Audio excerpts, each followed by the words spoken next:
Confident and masculine, I step into the stadium. Eyes wide, time flies, life like palladium. Value in the moments that be fleeting and not facing, then they gone. Just before. Hey, what's good, LBK? This is Robert Jenkins coming to y'all with a special guest in studio today. In fact, our very first guest in the new studio over here at the RCRC, as I like to call it.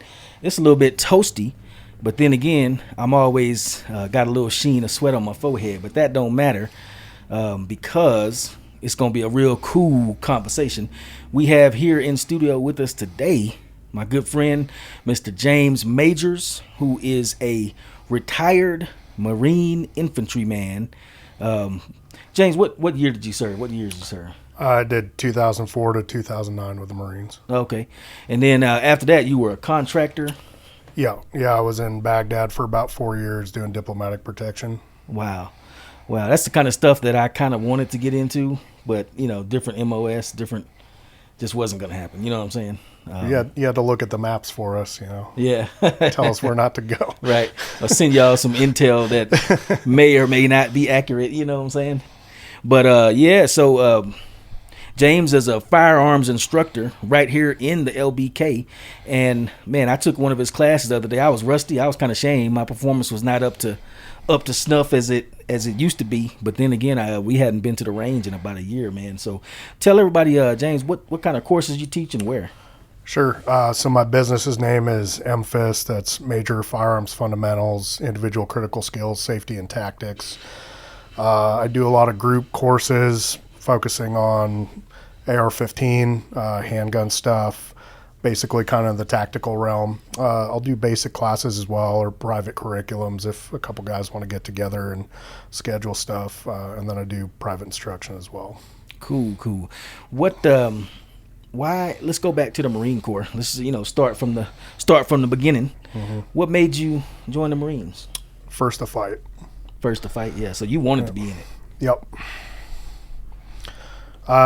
So, growing up, I always knew I was going to go in the military. Obviously September 11th, everyone in our generation, that was a pivotal event that kind of shaped our lives. I talked to all the recruiters. I liked what the Marines had to say. So I ended up over there. Mm-hmm. I ain't going to lie. It's kind of funny. My situation was a little different.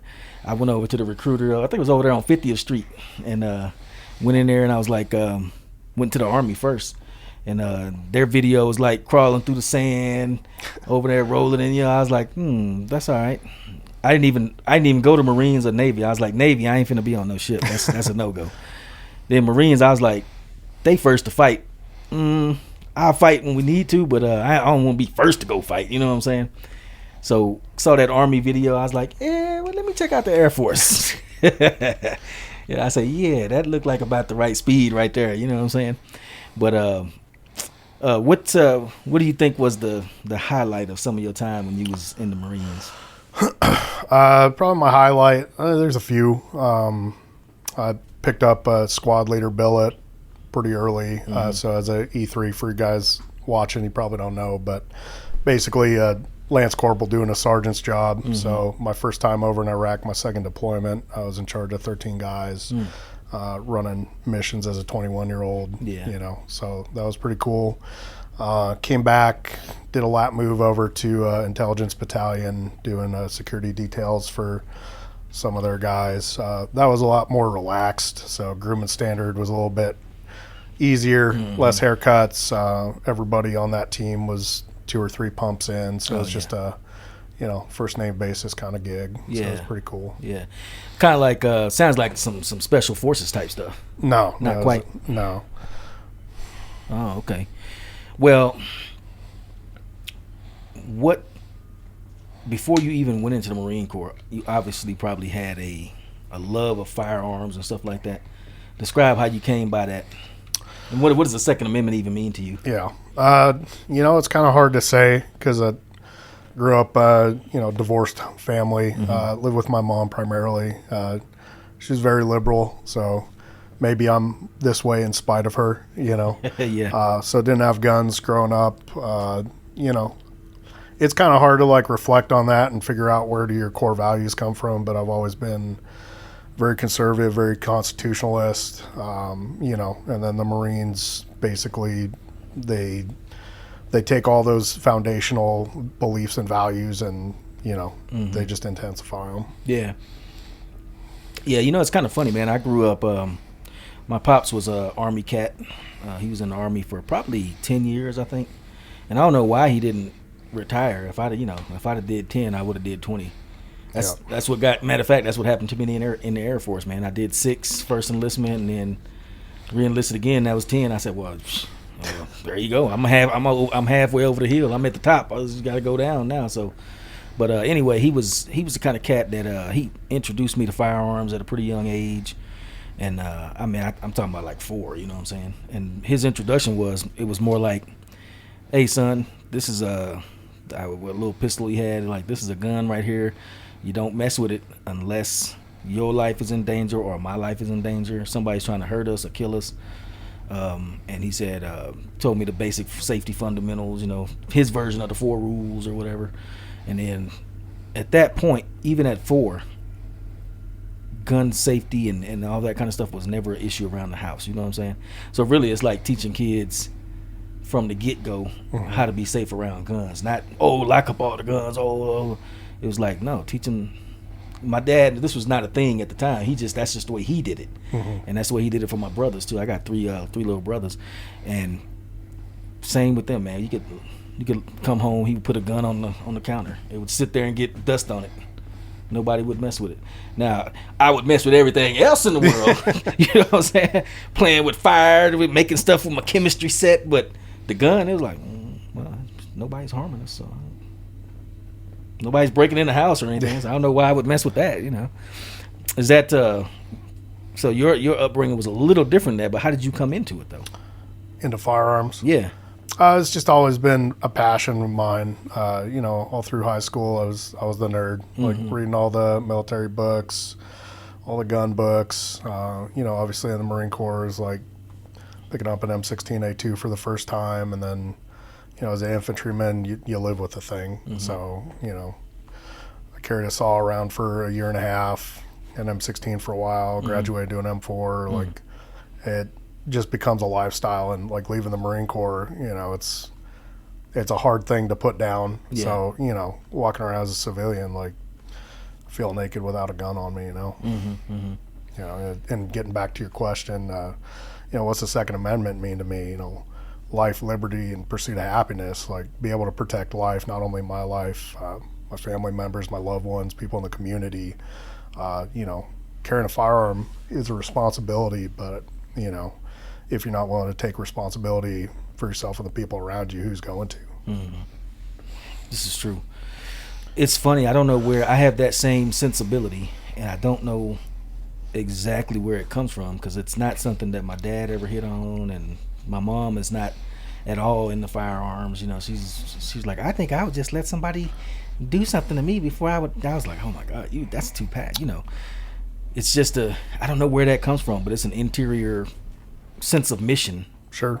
You know what I'm saying? Yeah, we could talk about like nature versus nurture. I think, there's all kinds of books and stuff that talk about like predisposition and stuff. I mean, I think some people are born with it. Some, I'd say 80% of people are kind of on the fence either way about anything. So you can kind of mold or direct somebody in any direction, and then there's always going to be like your mom. My mom's the same way. Like, them with a gun isn't going to change the situation because they don't have the predisposition in their mind under these circumstances. Like, it's time to use deadly force because the consequences are dire if I do not. Yeah, and the funny thing is, today it seems like there's a lot of places where they try to make them consequences dire if you do. Yep. And wrongly sometimes, you know what I'm saying? It's a great responsibility carrying a firearm, but it's a huge responsibility. But if you're in the right when you use it, I just can't get down with certain jurisdictions and certain areas and states. They try to make it like you the bad guy. Well, I just moved from Oregon about 10 months ago, so I agree. Yeah, I mean, just because you survive that encounter doesn't mean that there's not a lawsuit coming, whether that's civilly or, you have a DA that has a bone to pick. I was stationed up at Fort Meade, in Maryland, the way because I was a linguist, and the way that works, man, you're pretty much there's only a handful of places for you to go. So I was in San Antonio. I learned the language, learned Spanish. I thought I was gonna go to overseas, Ecuador or something, be at an. That's what they told me. You'll be at the embassy. I was like, all right, cool. No, went to San Antonio. I was from Lubbock. I was like, ooh. So 10 years of that, then 10 years, about the 10-year mark, they was like, oh, take another language. So I went and learned Urdu, and they was like, oh, you going to Fort Meade? I was like, I don't want to go to Fort Meade. Because it's, for people that don't know, Fort Meade is in between, it's Baltimore up here and D.C. down here. And Fort Meade is like about 20 minutes outside Baltimore and about 40 minutes from D.C. And that is just not the part of the country I wanted to go to. You know what I'm saying? I was like, I literally, when I got that, they send you that email, Sergeant Jenkins, prepare to go to, I was like, between two big old cities. And up there it's crazy because my understanding is in Baltimore, you're talking about anti-gun, my understanding was if you got caught with a firearm in Baltimore city or county, I guess city, or I'm not sure which one, downtown Baltimore, put it like that. Yeah, so not the county, the city. You got caught with a firearm for any reason. I thought somebody told me it was 2 years penitentiary. Just throwing the book at. You didn't even do nothing with the firearm. Did you ever read the Gulag Archipelago? I haven't read it, but I've read excerpts. Yeah, well, take a read on that book, and all those politics will start to make a lot more sense. For anybody that don't know, that's Alexander Solzhenitsyn, political prisoner of the communists in Russia back in the 70s, 60s. I think the book was released in the 70s. Yeah, but basically it just talks about Marxism and how it's a circular firing squad, and it's just a state of fear. Yeah. That's how it was up there in Maryland, man. So that's one of the reasons we had to hurry up and get back down here. COVID hurried that transition along, but I was always amazed at how can you have Maryland is a beautiful state, away from the cities, you know what I'm saying? But even in some of the smaller cities, it's nice and quaint, quiet. Baltimore, no. Western Maryland, out 70, is totally rural. It's just like being in also the Eastern Shore in Maryland, totally rural. So the culture is different in those areas, but where we were stationed, where we live, they didn't have a castle doctrine. So you had a duty to retreat even inside your own home. Yeah, and guys, for the people listening to this is our first guest in studio, and man, they are outside doing road work over here. Matter of fact, we're gonna have to cut that out. Obviously, we're gonna have to. I feel like the building about to come down, man. Like, kind of feels good. Like you put a quarter in the chair or something. Yeah. So they're gonna start doing that again. Yeah. Be quick about the nuts. Let me see what they are doing. All right, LBK. See, the powers that shouldn't be look like they trying to prevent this podcast right here from happening, man. No, I'm being facetious, sort of, maybe. What happened was, man, like I said, we're out here at the new studio, and of course, when we open up, the first guest we have in studio, there's road work going on, and I ain't never felt them big old rolling things with the big round wheel. They like flatten the highway out. I ain't never felt one of those drive by 10 yards from me, but it was shaking the whole building. So we had to just chop it. We had to cut it. And we were sitting here chopping it up behind the scenes with the cameras off, had some great conversation, and then we realized, we haven't heard no noise in about 10 minutes. So we was like, let's roll it again. So said all that to say we are back, and we're going to try to resume where we were. We was talking about the castle doctrine up there in Maryland, and why it's different from here in Texas, and really I'm intrigued. So were you were born and raised in Portland? In Colorado. Yeah. And then y'all went to Portland? Yeah. Or Oregon? Well, south of Portland. Portland. What city or what? I was in Salem, the capital. So surprisingly, even as liberal as that place is, it's a castle doctrine state and a stand your ground state. Wow. Well, But the application of the law maybe doesn't reflect that sometimes. Right. And I don't know if I don't even know now what got recorded or what didn't. We had to stop and start so many times. So hit that castle doctrine explanation one more time. Sure. So when we're talking about castle doctrine, basically castle doctrine sees your home as your castle. So you have no duty to retreat before using force inside your home. Obviously, justification for use of force has to be met for you to do it. Right. But in states that do not have a castle doctrine, they'll have what's called duty to retreat, which means you need to flee or make a valid attempt to flee, even your own home, before using force. And to me, that's just ludicrous, as Mike Tyson says, ludicrous. Yeah. Because, like I was saying, I feel like if I'm at home, I've already retreated. Where can I retreat to if I'm at home? Right. What I'm supposed to do, run out the house? Well, I mean, fundamentally what it does is empowers the criminals, and then, you know, the state owns a monopoly on violence. You're supposed to lay down and wait to die, you know, and then they'll say you should have called the cops. Well, the cops are 10 minutes away. The dude was breaking in my house trying to kill me right now. Right. And I'm a strong believer in if somebody is breaking in your house when you're clearly at home, that means they know you're home and they're trying to kill you. They don't want your stuff. They want you. If you're clearly there and they're coming in anyway, they want you, not your stuff. I don't know. That's just my take on it. Sure. Yeah, I don't have any scheduled currently, but I do like use of force seminars. I agree, not a lawyer, this isn't legal advice, but there's criteria and factors that need to be evaluated for it to be justifiable, you know, but in plain terms, like somebody breaking in, they know you're there, like that shows an added level of intent, you know. Yeah.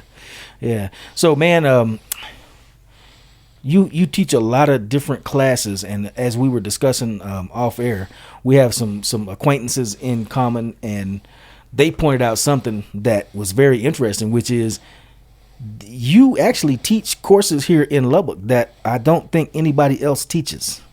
Is it, or that I could see? I'm aware. I mean, I'm just doing my thing, man. So Right. I was at a gun show recently, you know, and I put it up like primarily my bread and butter is teaching people how to use an AR-15, how to use a handgun, defensive tactical style classes. And, you know, business owner just approached me and we talked about situational awareness. And then that led down the rabbit hole. So teaching a seminar tomorrow for his business on situational awareness, and then we're doing a medical portion. So kind of go over trauma, like treating gunshot wounds, things like that. And looks like you have a pretty, I guess your base of operations for your training class. It seems to be Lead Farm. Is it about 41 Lead? Yeah, Farm? 41 Lead Farm. I have a relationship with them. I'm not necessarily tied to them specifically, but that's where I run most of my live fire classes out of. I've been doing several seminars at 511 in Lubbock and in Midland. So, and, you know, if you got a range or you have a classroom, you want to do some stuff, you know, I'll go wherever. Yeah, that's how I actually met James. For anybody out there curious, several months ago, I went to I think it was a class on how to build a boogie bag. And as a matter of fact, if you're on focuslbk.show, that's focuslbk.show, you can find the article that I wrote on there. And as a matter of fact, I put his card on there and everything. He taught how to construct a boogie bag. And in case you're unaware, I call it a boogie bag. You grab it in case you got the boogie, because we had that fire up north and near the Pantex plant. And it's like, yo, if that nuclear plant has started popping off, or if the fire was closer to your home, what would you do? Do you have a bag that you can just grab and go with some clothes, food, medicine, money, tools of various descriptions? You know what I'm saying? That was what that whole article about, and that's where I actually met him. So I thought it was cool. I was like, yes, we got somebody in Lubbock that teaches stuff that I like and the stuff that I'm interested in. So what kind of class you got coming up here? So this weekend I got a couple handgun classes, defensive handgun fundamentals. So, you know, one of the fortunate things about being in West Texas is people grow up with guns. So, you know, generally we can start a little bit more advanced than a basic handgun class. Defensive handgun fundamentals, like think about if you're carrying a gun every day, what do you need to be able to physically do? So aside from mindset and be able to articulate imminent threat, like if you got to deploy your gun, What do I need to physically be able to do? Need to be able to draw the gun out of the holster in a relevant amount of time, get on target, get that first shot off. And then there's all the what ifs, right? Because just because you shoot them once doesn't mean that they're going to stop doing what got them shot. So follow-up shots. What if my gun malfunctions? What if I have to reload? What if I have to shoot one-handed because I'm holding on to somebody or something? Things like that. And I generally really focus on proficiency on demand. Okay, so I kind of set an accuracy standard and I want you to maintain it. It takes as long as it takes. Obviously, in a couple hours, you're going to get better, but that's like a building block for you to utilize next time you come to the range and start to sharpen your skills. Critical skills handgun, that's kind of designed for people, who are indoctrinated, right? They understand those mechanics. Maybe they've taken several classes. That's really building your surgical precision ability with a handgun. So to give you a kind of a look behind the curtain on that class, we start at 25 yards on a B8 target. So the black on that target's about 6 inches. And we get some groupings and zero the pistols and kind of go from there. But just really being able to develop your proficiency and your ability to understand, what shots can I make and what can I not make, because that should kind of drive some of your decision-making ability. You think about relevant circumstances that have happened recently. There was that mall shooting in Indiana about a year ago where the guy had to take shots at 40 yards. That's probably not the first time he shot his handgun at 40 yards. So understand your own capabilities and limitations is huge, right? The gun in and of itself is just a tool. It's not going to change anything if you don't have a good head on your shoulders to use it appropriately and then the skills to back it up.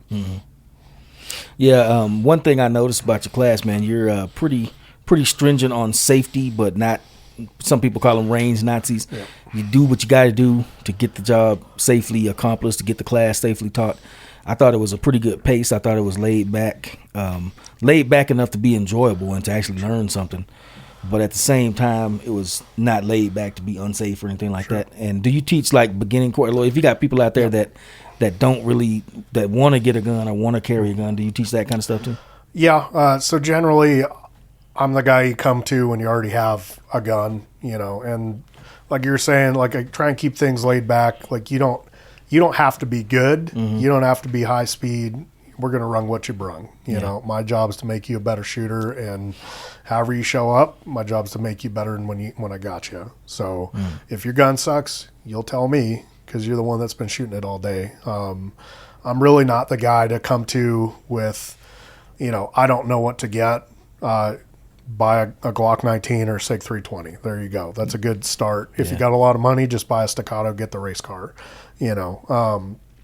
But, there are other trainers, and even something as easy as going to one of the local gun ranges that does rentals, and to give you a little bit of context, like it matters more to me whether the gun has a red dot sight on it or iron sights than what kind of gun it is. I mean, functionally, you're spoiled in today's market. Yeah. As far as if you got $500 in your pocket, it doesn't matter if it's a HK, a Glock, a Smith & Wesson, a SIG. Like they're all good, And the things going down the rabbit hole, the things you really want to start asking yourself are availability of holsters, magazines, like all the ancillary gear that goes with it.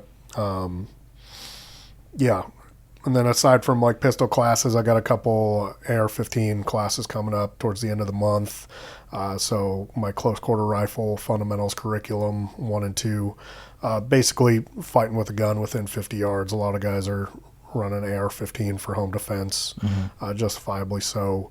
So, a lot of people out here have shot like a deer rifle sitting on a bench, right? I'll teach you how to use it up close, manage recoil, get the gun into action quickly, conduct reloads, clear malfunctions, add some movement, some improvised positions, all that fun stuff. If you're interested in training, just go to the website. So it's going to be m-ffist.com, or check me out on Instagram. So that's mffist03. And you'll see up-to-date course schedule. I got a free event in September at 511 that we're discussing when we had the construction going on, basically concerning battery? civil. It says HD something on this camera. The red light is blinking too.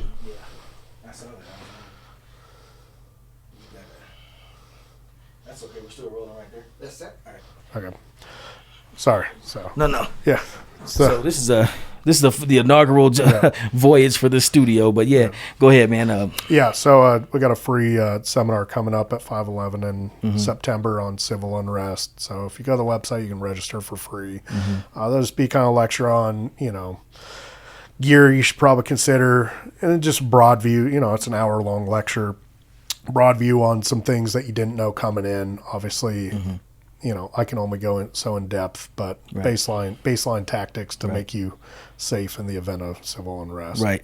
And I was saying just a while ago, man, it's like you think of Lubbock, Texas, probably not going to be the location where you see a lot of civil unrest. I would be a little bit surprised if something popped off here heavy duty.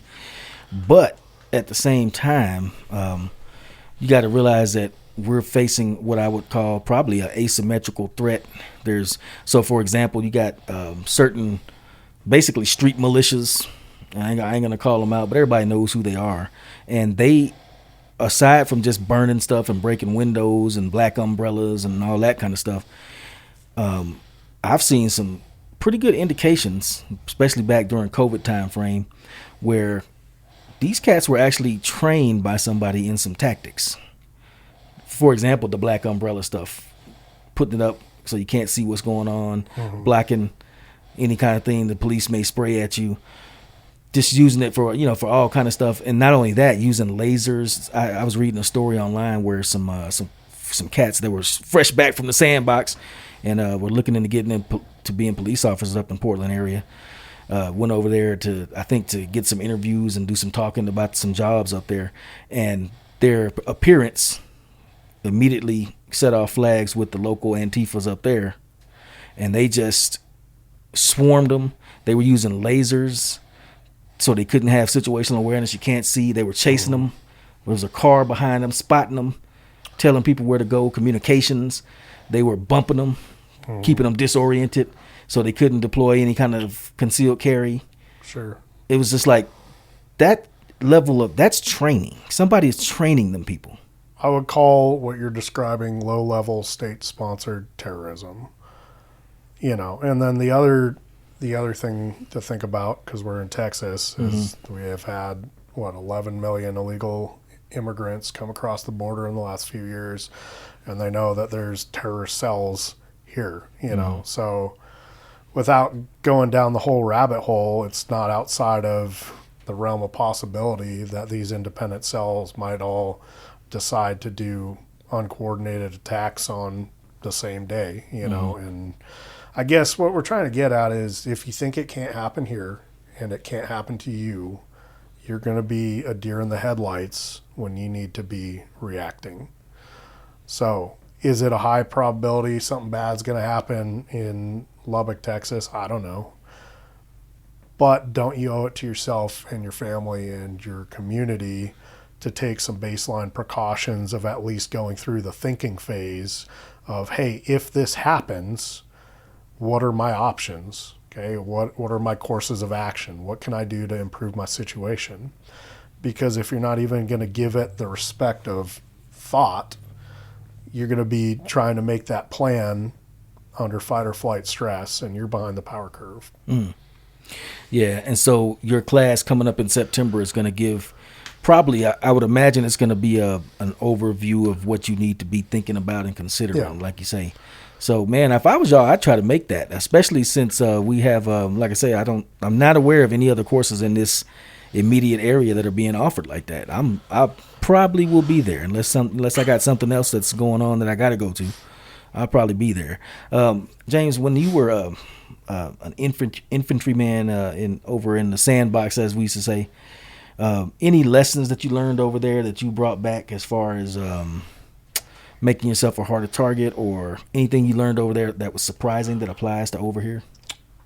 Not necessarily. Well, I guess surprising. The simplest thing is it's just reading a room kind of stuff. So one of the tactics that we would use, just doing, if we're doing security patrols, if we're in a kind of unknown area, something as simple as waving at the local population, If they wave back, that's a good sign. If they mean mug you, that's a bad sign. As far as like hard targeting, like it's just discipline, you know, you're doing all the stuff that nobody wants to do, you know, and this is going to sound like a Jordan Peterson conversation. It's just like getting up and making your bed, you know, and for concealed carry, you know, and I'm not going to drop names, but I know guys that are retired cops and they got a gun on their hip and we're at the range, they pull it out. It's got half the magazine full of random bullets. Maybe there's a round in the chamber, maybe there's not. It's not lubricated, it doesn't function. Like, you got to keep up on all of the little things. Yeah. And you have to take care. And something as simple as, you know, before leaving the house, if you're going to carry a gun, get a draw stroke, right? Keep that fresh in your mind and keep that well practiced, you know, and then just doing some basic, you know, what we used to call pre-combat checks before missions. Like, if I'm going to carry a gun, probably want to make sure it's loaded. Do a chamber check. If you got a red dot sight on it, make sure it's as bright as it potentially needs to be in the middle of the day.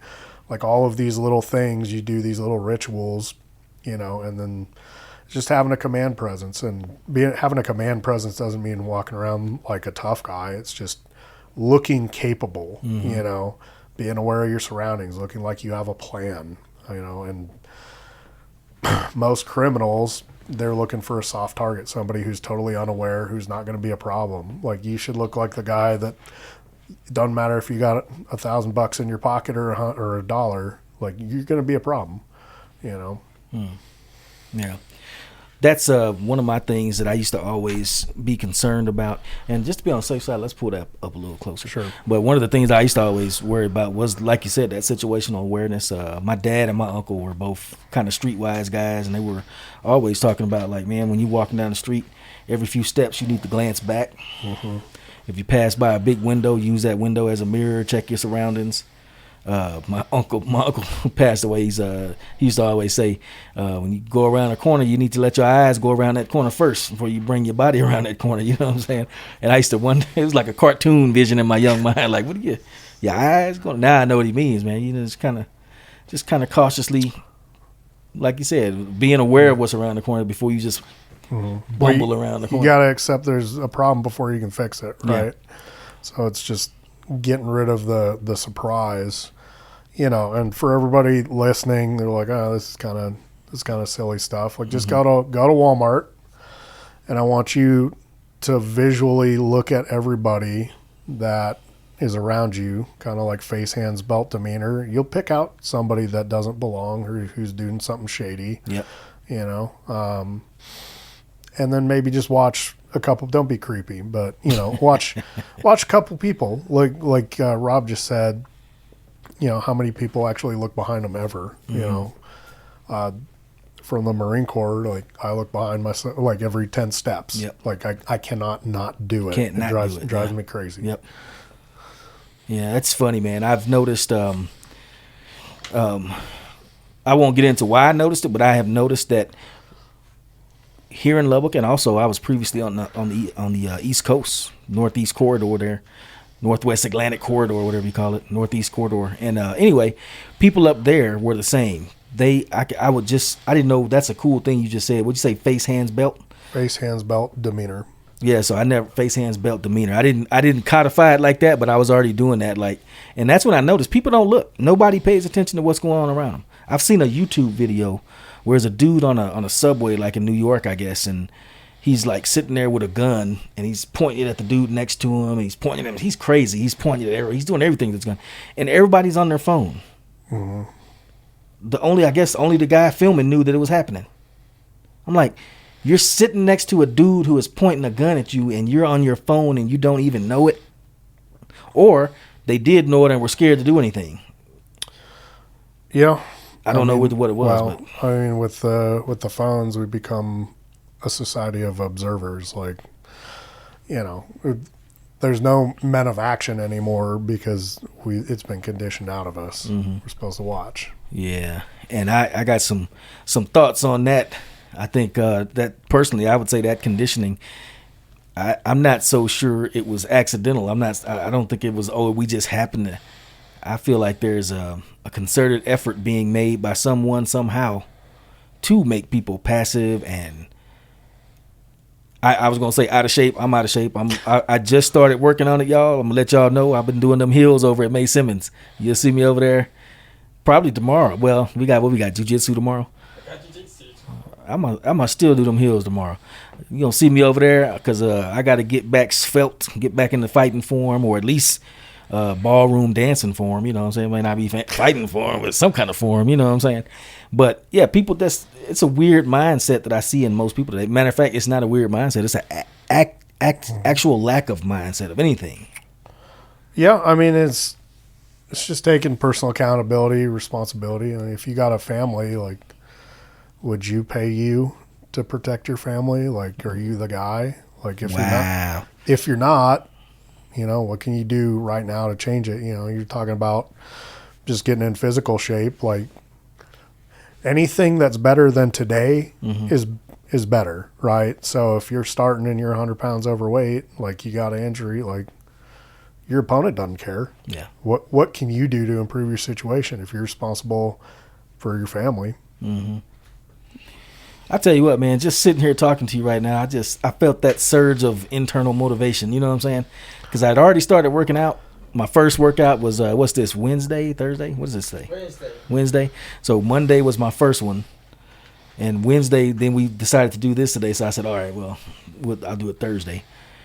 Yeah. I'm starting to, I got some visions dancing in my head, and they ain't sugar plums neither. You know what I'm saying? Well, and I mean, part of the physical exercise thing, you get comfortable being uncomfortable, right? Yeah, I mean, I don't run anymore. I lift a lot of heavy stuff. Like there's days where my body feels beat down, or I got to tweak, and maybe I got to kind of modify what I'm doing. Mm-hmm.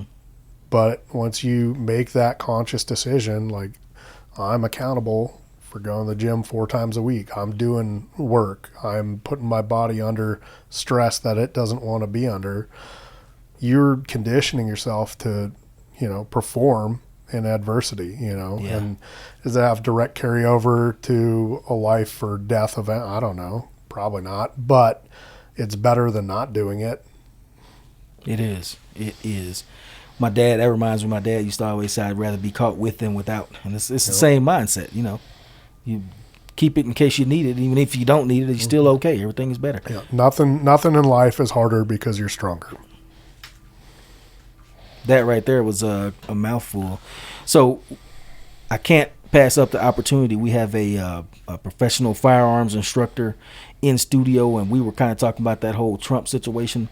And just tell me, from a ballistic standpoint or from a defensive standpoint, you've done personal protection before. What when you saw that on TV, what immediately, like top 3 or 4 things that just immediately popped in your head? Sure. 130 yards, clear line of sight to the president, and there was nothing on his phone. I think those are the most important details that were immediately available that all the new information coming out is trying to distract you from. I mean, we can talk about like ballistics. Was there a second shooter? Like, was it incompetence? Like, in my mind, it is statistically impossible for that security detail or the advance to be that negligent. So, I mean, the capability of the rifle, so looks like it was an AR-15, 130 yards. A headshot at that distance with iron sights, it looks like that's what they're reporting he had, would be difficult, and a trained shooter probably would have gone center mass given that particular platform with that sighting setup. Yeah, but not a difficult shot for a trained shooter from a supported position like he had. So you did personal, like VIP protection. Yeah, diplomatic protection. Diplomatic protection. Describe, if you can, what you can about how do you prepare? Like, you got a person, a VIP.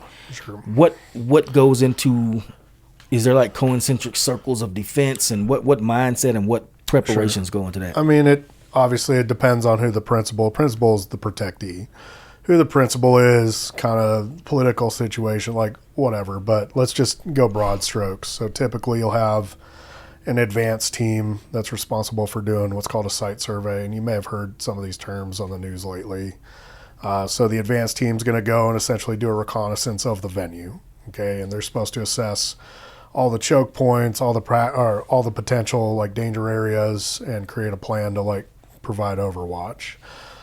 Depending on, for detail this high profile, the advanced team would stay on site during the event. And then you have your movement team, which would be like your Secret Service guys, what we call walking a diamond. So basically providing cover for the person while they're moving to and from the event, and then, being directly on standby like they were.